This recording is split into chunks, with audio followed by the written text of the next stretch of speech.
Good morning, students. Students, this is our second chapter of civics, and the name is Understanding Secularism.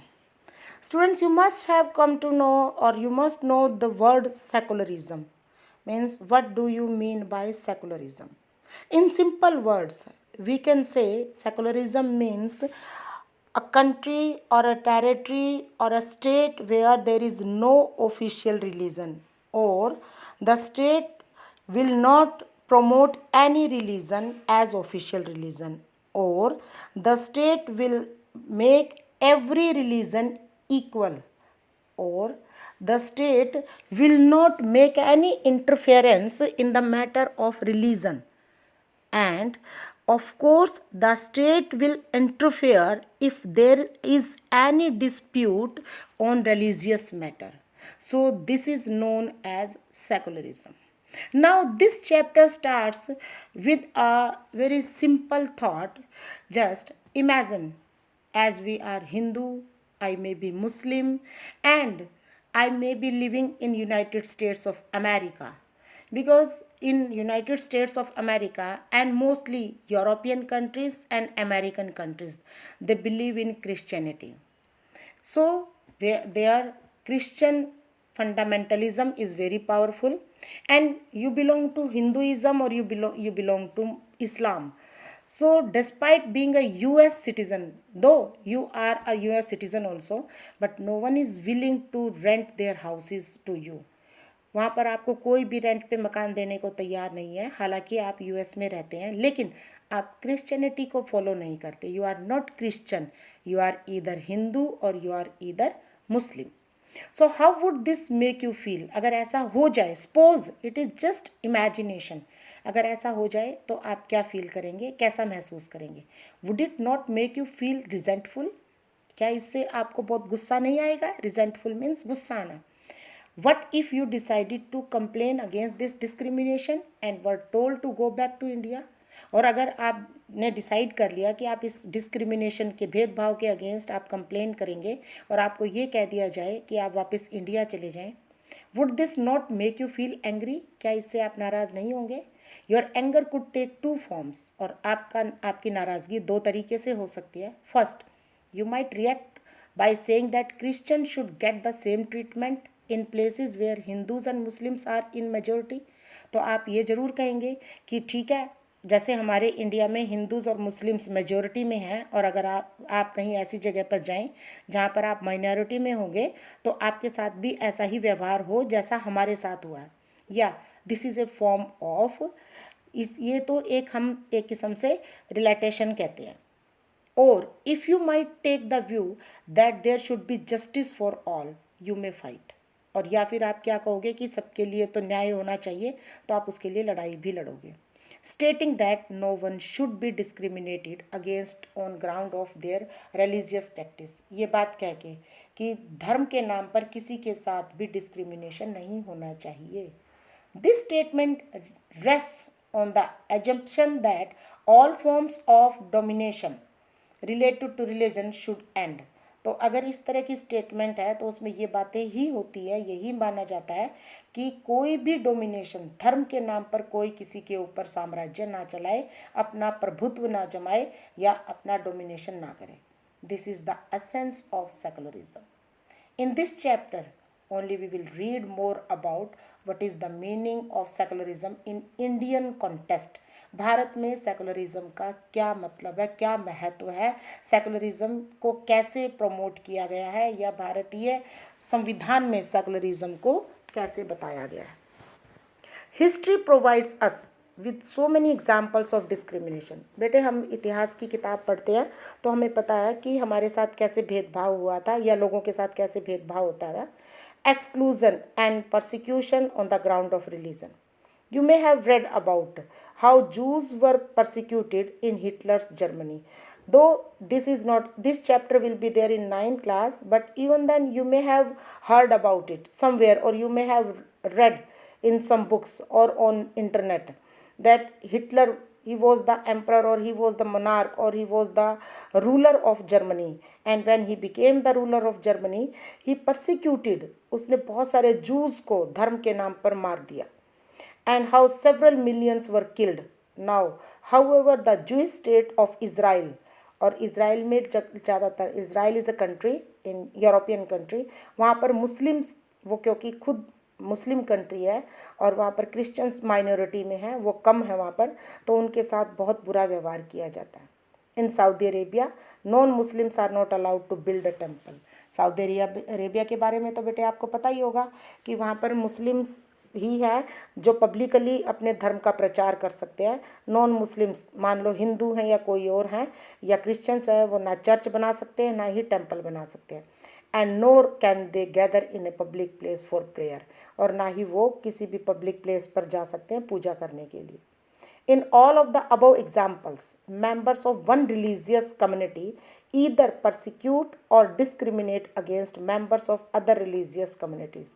हमने जितने भी examples पढ़े हैं उसमें हमने यही देखा है कि एक धार्मिक संप्रदाय के मेंबर के आदमी दूसरे धार्मिक संप्रदाय के आदमियों के साथ या तो भेदभाव करते हैं या उनके साथ मारकाट करते हैं. And these acts of discrimination take place more easily when one religion is given official recognition. और अगर इस तरह का कहीं पर भी हम इस तरह का कोई घटना देखते हैं तो इसका मतलब यह है कि वहाँ की सरकार ने किसी भी एक धर्म को क्या ऑफिशियल रिलीजन का दर्जा दे रखा है, इसलिए वो लोग अपने आप को ज़्यादा पावरफुल समझते हैं और दूसरे लोगों के साथ इस तरह का दुर्व्यवहार करते हैं. Clearly no one would wish to be discriminated against. अब ये बात तो है ही कि कोई भी आदमी डिस्क्रिमिनेट होना नहीं चाहता because of their religion nor dominated by other religion. In India can the state discriminate against citizen on the ground of their religion. क्या इंडिया में लोगों के साथ भेदभाव किया जाता है धर्म के नाम पर? नो, नॉट एट ऑल, बिल्कुल भी नहीं किया जाता. Now let us begin with the chapter. This is the background of this chapter and just brief intro of the chapter. Now let us see what is the meaning of secularism. In the previous chapter you read about how the Indian Constitution contains fundamental rights. जो हमारा पहला chapter था, part था, उसमें हमने पढ़ा था कि भारतीय संविधान में फंडामेंटल राइट्स, मौलिक अधिकार कैसे दिए गए हैं. That protect us against state power, जो हमें राज्य की जो पावर है सरकार से कैसे बचाते हैं. As well as against the tyranny of the majority, या फिर जो मेजोरिटी बहुमत वाले जो आदमी हैं उनके दुर्व्यवहार से कैसे बचाते हैं. The Indian constitution allows individuals the freedom to live by their religious beliefs. It is only Indian Constitution which allows every person to promote their own religion, to profess their own religion, to opt the religion of their choice and to do the practice of their religious beliefs. In keeping with this idea of religious freedom for all, India also adopted a strategy of separating the power of religion and the power of state. ये बात सभी लोगों को धार्मिक स्वतंत्रता के साथ साथ इंडियन कॉन्स्टिट्यूशन ने ये भी ऐसे अलग अलग नीतियां बनाई हैं कि धर्म के पावर को और राज्य के पावर को बिल्कुल अलग अलग रखा गया है. Secularism refers to this separation of religion from the state. और सेकुलरिज्म का मतलब ही यही है कि सरकार से धर्म को बिल्कुल अलग रखना.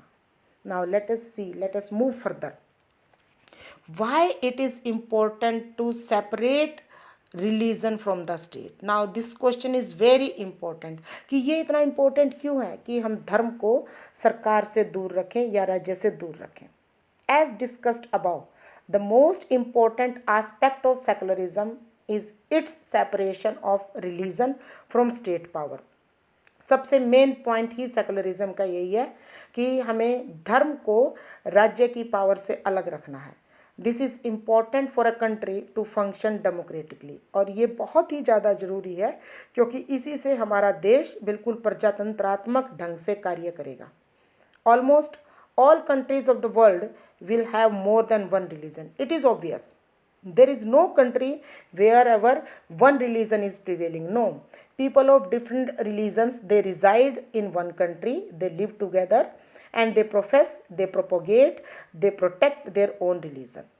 Within these religious groups, जब अलग अलग धर्मों के लोगों के साथ there will most likely be one group that is in majority.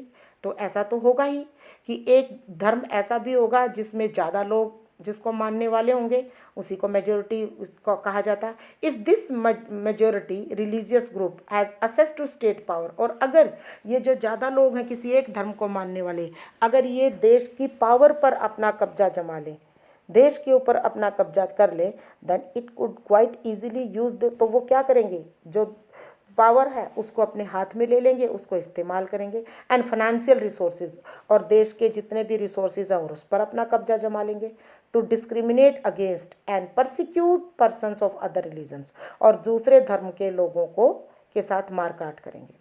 The training of the majority could result in the discrimination, और अगर कोई मेजोरिटी का आदमी, जो मतलब मेजोरिटी का मतलब है जो बहुमत बहुसंख्यक ग्रुप धार्मिक ग्रुप के जो आदमी हैं, अगर वो इस तरह का कोई कांड करते हैं तो इससे क्या होगा, भेदभाव होगा। और इसके बाद एक टाइम के बाद क्या होगा कि लोग माइनॉरिटी के जो कम लोग हैं किसी धर्म के, उन लोगों को मारना शुरू कर देंगे। The majority could quite easily prevent minority from practicing their religion, and sometimes it may happen that the majority community will prevent will ask the minority community not to profess, not to propagate, not to protect, not to promote their religion. So any form of domination based on religion is in violation of the rights. और अगर कोई धर्म के नाम पर कोई ऐसा करता है कोई आदमी, तो उसका मतलब है वो अधिकारों को छीन रहा है, वायलेट कर रहा है, हनन कर रहा है। And that a democratic society guarantee, और जिसको तो संविधान ने सभी लोगों को दे रखा है, and every citizen irrespective of their religion. Therefore, the tyranny of majority and the violation of fundamental right that can result in one reason why it is important to separate the state and religion in democratic societies. और इसीलिए इसी majority के इसी काम की वजह से, इसी तरीके को रखने की वजह से कि वो माइनॉरिटी के लोगों के साथ दुर्व्यवहार करते हैं, उनके फंडामेंटल राइट्स को छीनते हैं, तो इससे ये क्वेश्चन, ये बात निकल के आती है कि ये क्यों ज़रूरी है कि हम धर्म को स्टेट की पावर से बिल्कुल अलग रखें। Another reason that is important to separate religion, एक दूसरा कारण और है जिसकी वजह से हम धर्म को किससे, सरकार से अलग रखते हैं, देश से बिल्कुल अलग रखते हैं in democratic societies is because we also need to protect the freedom of individual, क्योंकि हर आदमी को आज़ादी को बचाना जरूरी है, to exist from their religion, कि वो अपने धर्म के साथ रहे, embrace another religion, दूसरे धर्मों के साथ कोई भी भेदभाव ना करे, और have the freedom to prevent religious teachings, और ये भी कि वो इस बात को फ्रीडम सभी लोगों के पास, सॉरी और सभी लोगों को ये फ्रीडम हो, have the freedom to interpret, कि अगर धार्मिक मामले में अगर कोई गलत हो रहा है तो उसमें अपना इंटरफियर करें। To understand this point better let us take the practice of untouchability. अगर कोई किसी के धर्म के साथ छेड़छाड़ करता है, अगर किसी को अपने धर्म को मानने से मना करता है, तो वो बहुत ही गलत है। इस बात को समझने के लिए हम एक एग्जाम्पल लेते हैं अनटचेबिलिटी का, छुआछूत का। You might feel that you dislike this practice, ये तो बिल्कुल है। If this type of untouchability is practised with you, against you, will you take it lightly? No, certainly you will dislike it, because nobody wants to practice untouchability, nobody wants to be victim of untouchability. So you want to try, and what you will do, you might feel that you dislike this practice within Hinduism, and therefore you want to try and reform it. बिल्कुल आप कोशिश करोगे बदलाव लाने की।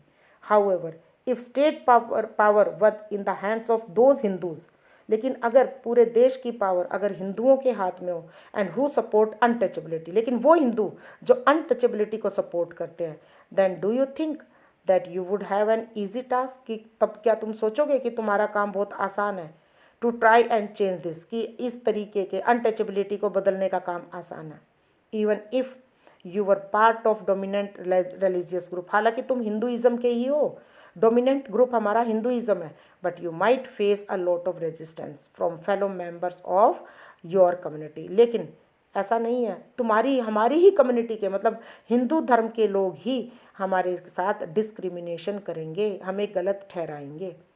These members who have control of state power, वो आदमी जिनका स्टेट पावर के ऊपर पूरा कंट्रोल है, माइट से वो जरूर कह सकते हैं that there is only one interpretation of Hinduism and that you do not have the freedom to interpret. वो तो कह भी सकते हैं आपको कि हिंदुइज्म ही सबसे पावरफुल है और तुम्हारे पास कोई फ्रीडम नहीं है इसको अलग तरीके से बदलने की, but the maximum chance is there that the people will object on you, that if you are promoting untouchability or if you are not doing anything to remove untouchability, they might take it otherwise, and surely they will point out you, they will ask you what are you doing, means you are doing wrong. So this is all known as secularism. Now, what is Indian secularism? The Indian constitution mandates means compulsory, that the Indian state be secular. Indian constitution में बेटे ये लिखा ही हुआ है कि भारतीय सरकार वो सेकुलर होनी चाहिए, and according to the constitution only a secular state can realize its objective to ensure the following. That earlier I asked you the meaning of secularism. Now this is question, what is Indian secularism? And answer is all these 3 points. The Indian secularism means one religion community does not dominate other, कि कोई भी एक धार्मिक संप्रदाय दूसरों के ऊपर अपना कब्जा नहीं करेगा। That some members do not dominate other members of the same religion, और एक ही धर्म के कुछ आदमी दूसरे आदमियों के ऊपर अपना कब्जा नहीं जमाएंगे। That the state does not enforce, कि राज्य की सरकार किसी भी पर्टिकुलर रिलीजन के आदमी को ये नहीं कहेगी कि दूसरों के ऊपर अपना धर्म जबरदस्ती थोपे, या दूसरों को आदमियों की आज़ादी को ख़त्म नहीं करेगी। So these are the 3 points regarding Indian secularism. Now this is the question for you. The Indian state works in various ways. भारतीय सरकार बहुत तरीक़ों से काम करती है to prevent the above discrimination, इस तरह के domination, इस तरह के प्रभुत्व को बचाने के लिए, इस तरह के प्रभुत्व से लोगों को बचाने के लिए। First, it uses a strategy, उसने एक ऐसे नियम बनाए हैं to distancing itself from religion, कि भाई सरकार जो है वो धर्म से बिल्कुल दूर है। The Indian state is not ruled by religious group, कि भारत के ऊपर किसी भी धार्मिक संप्रदाय का रूल नहीं है, and NOR does it support any one religion, और ना ही भारतीय सरकार या भारत देश किसी भी एक धर्म को सपोर्ट करता है। In India government spaces like law court, police stations, government schools and offices, they are not supposed to displace or promote any religion. India में तो कोई भी गवर्नमेंट का कि इंस्टीट्यूशन, चाहे वो कोर्ट है, चाहे वो पुलिस स्टेशन है, चाहे वो स्कूल है या कोई भी ऑफिस, वहाँ पर किसी भी धर्म को प्रमोट नहीं किया जाता, किसी भी धर्म को बहुत ज़्यादा प्रमुखता नहीं दी जाती। So this is called Indian secularism. So this is all for the day, and tomorrow